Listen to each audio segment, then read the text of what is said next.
Hello everybody, welcome back. We're going to tie the Passe-Partout, or the pass key by Devaux.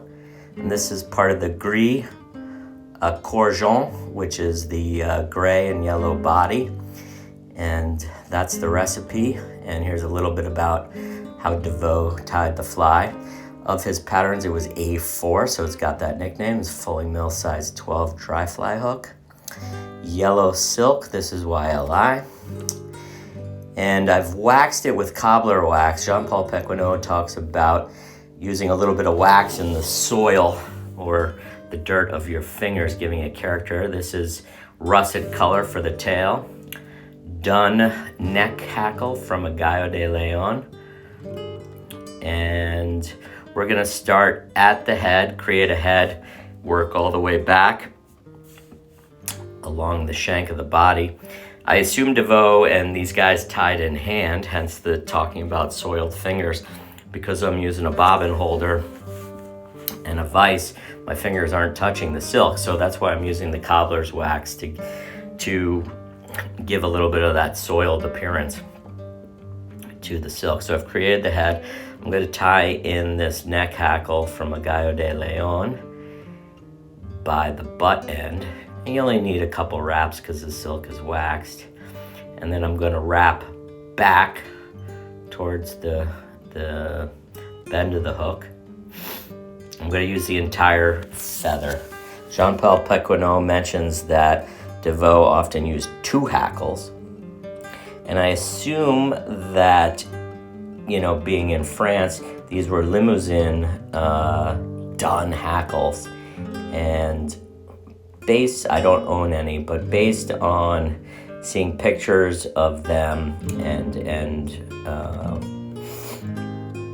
talking to French tires, they're not size-wise any different than these neck hackles or what's called cuello in Spanish from the Gallo de Leon. So I'm going to use 2 as well. So I wrap it back, tie it off, and I'm just trimming the fibers I trapped there, and then we're going to go with feather number 2. I'm going to try and keep all this hackle tight.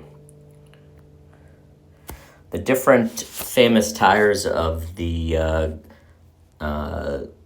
this pattern, if you will, Simone and the other name of the gentleman, Amadi Gros. These different tires had different takes on the position of the tail, the amount of hackle, and even colors. So feel free to mix things up. Some of the tires like the tail cocked down, some of them like the tail short, some of them like the tail matching.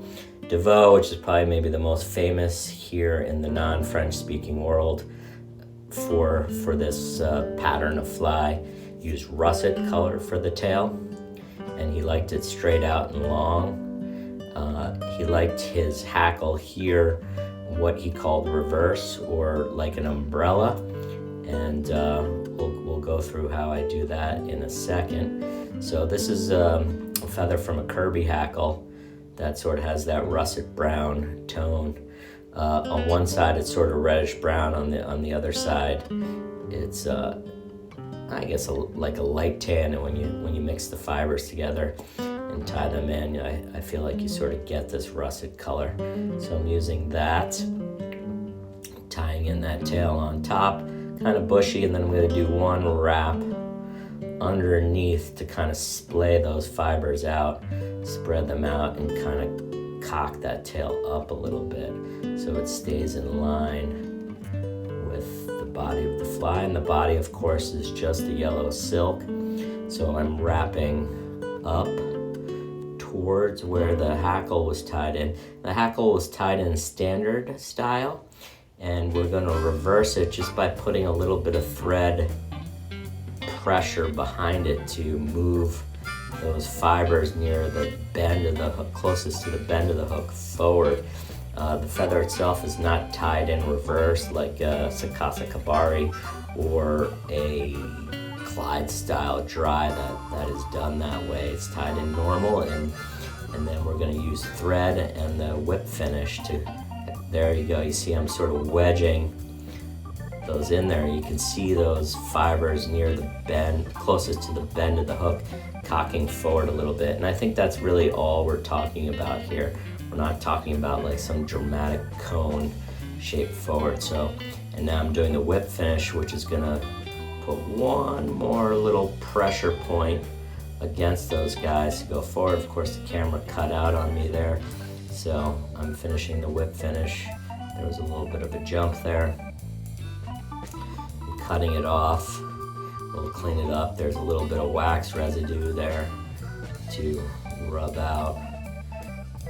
And a little primping, but you can see how that knot and the wrapping forward pushed those hackle fibers closest to the bend of the hook forward, and that's my understanding of the style of the fly.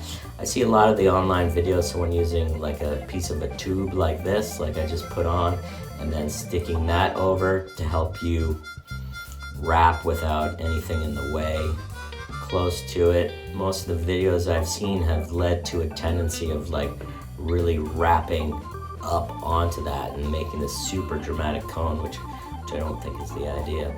And there's the finished fly. Thank you. Take care. Bye.